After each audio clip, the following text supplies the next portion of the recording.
a tattoo. I'd wanna get a half a heart to match you. How is things? Are you good? Staying healthy, happy? Yes, I mean, I hate COVID. Who doesn't? I miss singing live so much.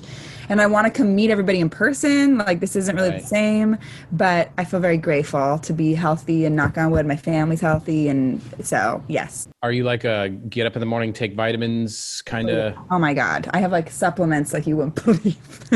Go on. What are you on? I don't even, I take, let's see. I take like vitamin D. I take like vitamin C in multiple forms. Pretty much every day. I take some like adrenal stuff for like your energy, which I love. I take like a multivitamin.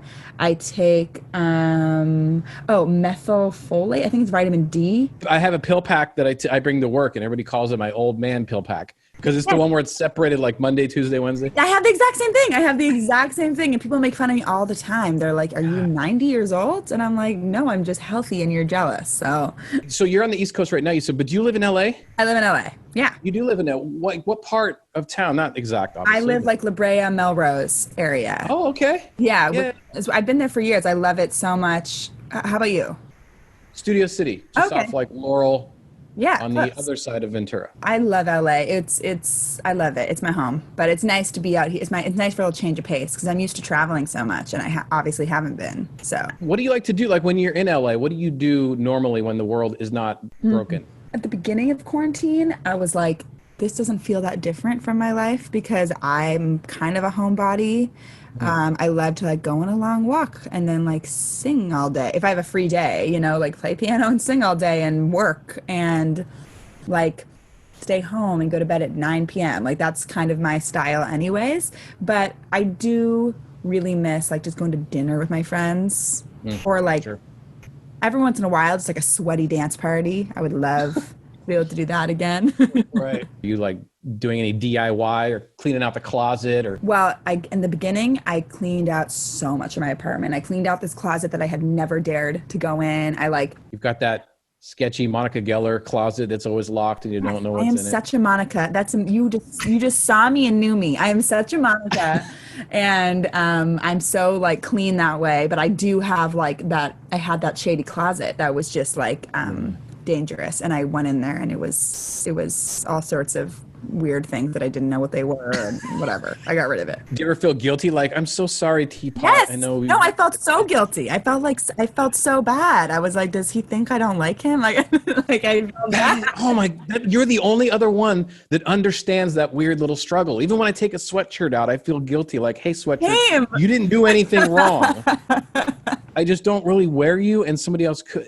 Oh my God. I feel that way when I leave town with my car. I feel so guilty about leaving my car. I feel so mean. His name is Calvin. He's my friend. And whenever I leave, I'm like, I'm going to be back. Okay. Like, I promise you I'm coming back. Wow. We are alike. Yeah. No quarantine relationships or drama or anything like that or? Well, I have a boyfriend, but and I guess, is this Ross Lex? When everybody's calling Ross Lex? Are people saying that? Yeah, it's like the combination of, is a guy's name Alex? Yeah, oh my God, I haven't even heard that. Yeah, they're putting your guys' name together, calling you Ross Lex. You know what's really weird about that is my brother's name is Alex. And so that's been like a thing in my house. Like we could say Rozalex, but that was like a thing in my family. But that's so funny. I didn't know that people were doing that. Yeah, he and I think it would have happened quarantine or no quarantine, but it was nice to like have that in the beginning of quarantine because it was a newer relationship when the quarantine started. And now, 100 years later and we're still in quarantine. Yeah, that's a challenge for sure. But oh my God, dating somebody with the same name as your brother. I know, it's a bummer, but I love the name. I mean, it's a great name. It's just like weird. I don't even know that many Alexes. Do you get a little restless sometimes when your hair is done the same way or you do this and you're like, I have to change one thing at least? Yes, definitely. I think people change constantly. I try and remember who I was even a year ago sometimes. And it's like, the core is the same. Like I'm the same person deep down, but the things around me, the influences around me, the world around me is changing. And I think an artist's job is to reflect that, like both on a personal level and like a macro world level. It's like the point of art is to kind of reflect on whatever's going on. So yeah, constantly changing. Why not? This song though, this is the one, right? You got to feel good about this. So. I mean, the whole idea of it, best friend song, this is like one of those where it's just so damn catchy. You have to feel good about this. Thank you. Yeah, I do. I mean, it's really funny. I honestly never thought I would release it.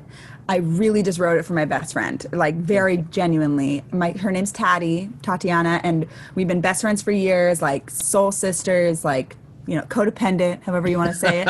And wow, you admitted it. Yeah, oh my God, we're so codependent. And when she moved out, we lived together for years. And when she moved out, I was just sad, and I didn't want to be sad. So I thought I'd just write her a song as like just for fun, just to make her laugh. And she loved it, which was the only point. I always thought I just never even thought about releasing it. But I started singing it at shows because it would embarrass her because she hates attention. And I just noticed people loved it. Like, people just really like responded differently than they responded to any of my other songs. Yeah. Everyone would start laughing and filming me and telling me after how it's just like their friends. And I've been touring for a while, and I've sung a lot of songs for people, and I've just never had people react like this. That's cool. And so, you know, I think part of the appeal, and, you know, I'm not a music pro in that sense, but from the outside looking in, the concept of it, best friends, it would be easy for that song to be cheesy. Right. But it's not, because the things that you sang and singing, I feel like singing songwriting is really, it's a powerful way of singing certain things that you can't say, if that makes sense. Totally. Things that sound better vocally that don't sound good in dialogue. Oh my God, that's the magic of it. That's why I love songwriting so much, because I say all sorts of stuff I wouldn't have the guts to say in life, or like you're saying, like could almost feel cheesy or weird, whatever, like.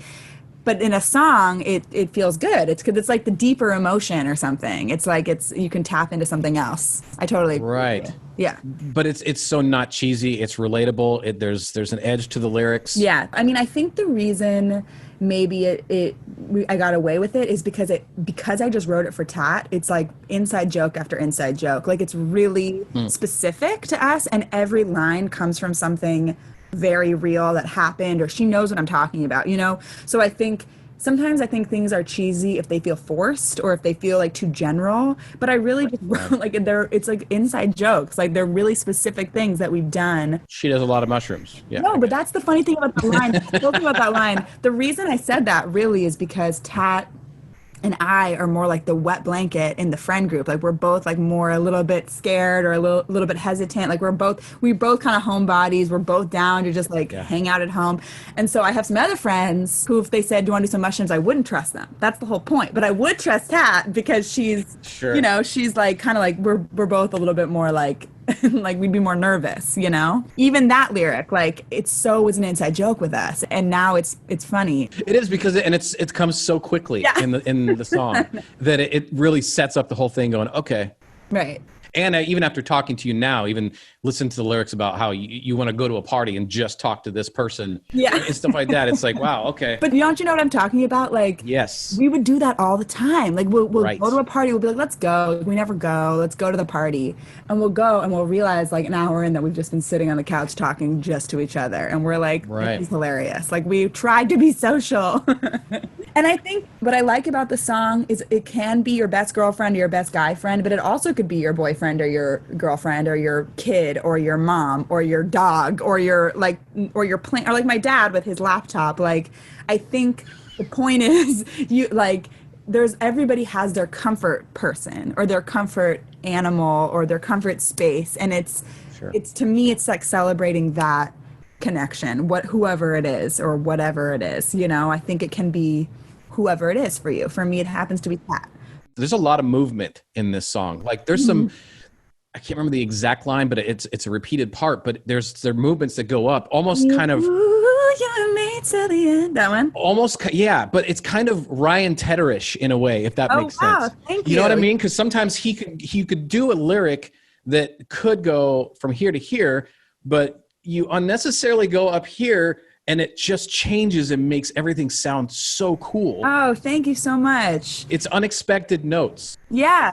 I think I love to sing so much that whenever I write, I just like end up writing kind of weird melodies because my voice is just like having fun singing, you know, and we just like see where we end up. I don't even remember, frankly. We wrote this song a couple years ago, but I think we probably were all just jamming and singing, and then you don't even know where you end up. Well, then I wonder, like, when you hit that the first time, are you like, ah, crap, I'm gonna have to do this live and, Yes. and do that run because it's in there like 10 times. Oh my God. It's got to be a tough song. I'm used to it now, but I do that to myself all the time. I write myself really hard songs. The hardest part is we ended up speeding up the song. So when I wrote it, it was slower. And then we sped it up a little bit. And now it's like, and I'm like, oh God, I have to like catch up. How is your throat live? Are you drinking like tea beforehand? I've heard artists that like gargle with scope and mouthwash beforehand. Yeah, mouthwash sometimes. I drink tea usually before a show, a little throat coat. But for me, my voice is usually better. Like the more I sing, usually the better it is because it's it's like a muscle, so it gets in shape. These days, it's Zoom tour only. Yeah. Yeah. You're going to strain it by yelling into the microphone on the laptop. What's in your cup, by the way? What are you drinking? Oh, this is coffee. Oh, okay.